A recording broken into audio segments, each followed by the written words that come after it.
He's putting in some, what are those called, bus bars? Ground bars. Ground bars for the electrical box. That's all I can tell you, because that's all I know. Yeah, normally you bond it and you ground the neutral and the grounds together on these. And they give you a screw you can put in there and tighten it down, and it grounds this in the case. I don't want this bonded, so I bought some extra ground bars, one here, one here. And so they're not tied to neutral, and that works better for solar. So these, both of these will ground to earth, down to the ground. We'll drive a rod and run wires to them. But the neutrals, I want to leave them floating.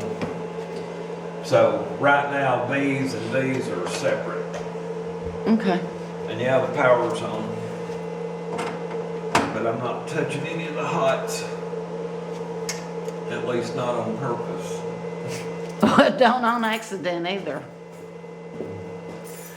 Okay, here he's putting in a light switch because we're going to have a small light outside the door.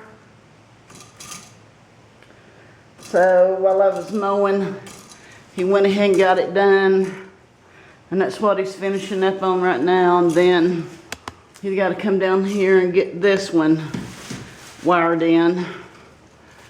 And up there's where the light is gonna go. Up there. So that's what we're doing. I'm wore out now. I broke my lawnmower. So now I have to finish everything with the weed eater, which is not a whole lot, but it still takes me time because that weed eater, it eats up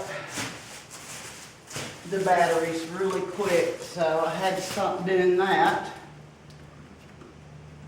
So I thought I'd come in here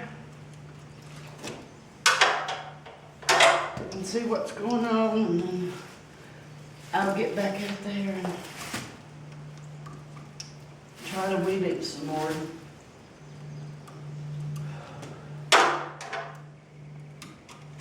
It'd be nice to get my riding lawnmower up here.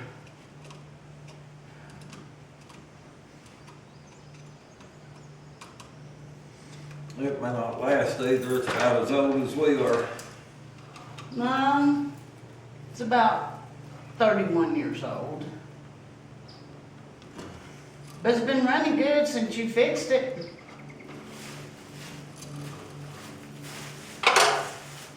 Yeah, it's falling apart. It looks ugly. The birds like to poop all over it. But it runs and it mows. So I'm not going to complain about it. And when it breaks down, you can fix it again.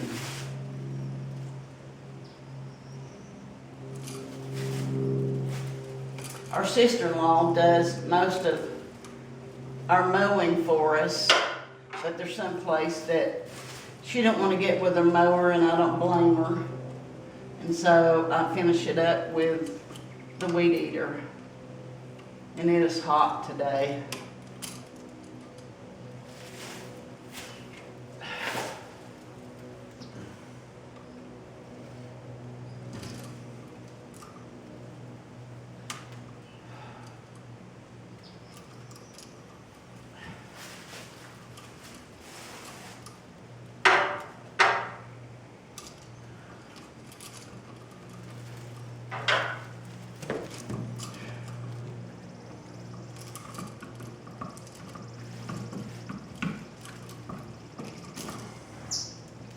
Ooh, that bracelet's good.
we're up here today.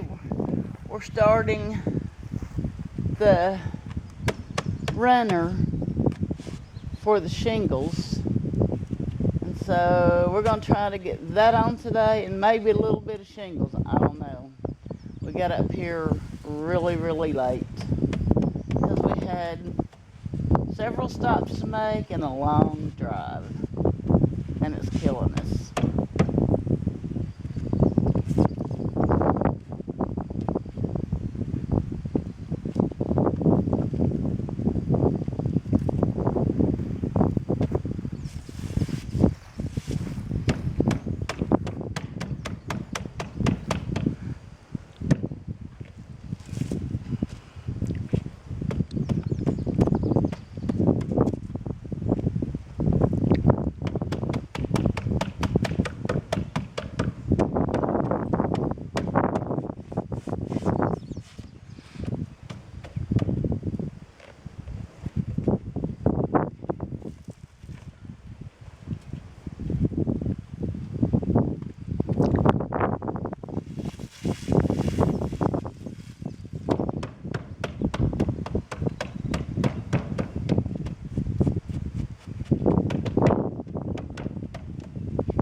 I don't know if you can tell, but we've got one layer, I guess that's what it's called.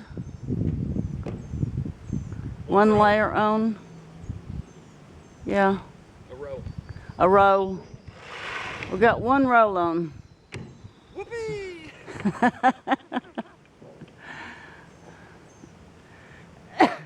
We probably could have had more, except I'll show you what I'm doing.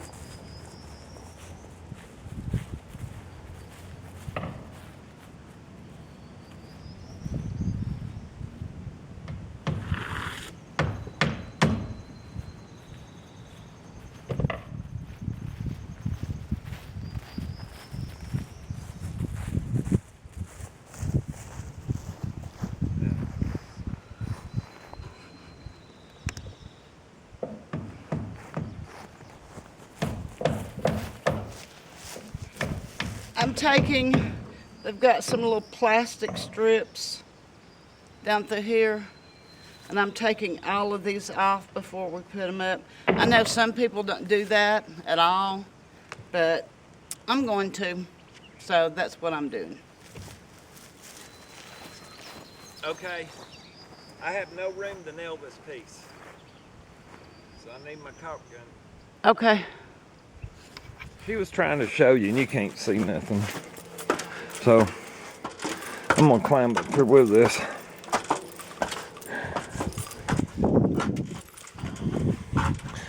Okay, now you can see we just started our second row. We got this one layer on all the way down. And of course, that main self-adhesive starter strip is underneath this in one solid piece. If you could tell us putting it on that way, if any water gets between these front seams, it don't matter because there's a solid piece behind it. And it's got a lot of tar on it to actually help hold these down once they get good and hot. But that's a look from up here. Okay, we certainly didn't want to film all this repetitive over and over and over and over. But you can see what we got done. We spent the whole day doing this. It don't look like much. But we didn't get up here till about 3 because we drive for hours to get here. We stopped at 3 places to pick up the materials, so we've only had a couple hours. And it don't seem like much, but this is 2 squares that we got up here. And then I went back on this top one and I've taped this off and put tar between any of the cuts in the shingles. And the reason for that is it's supposed to rain all day long tomorrow. So you normally don't stop halfway through. We don't want water under the shingles. So this is what we've done. Like I said, we tarred between the sections where they go together, and then we taped off the top, hoping that it won't blow off and it'll keep water out till we can get back on it.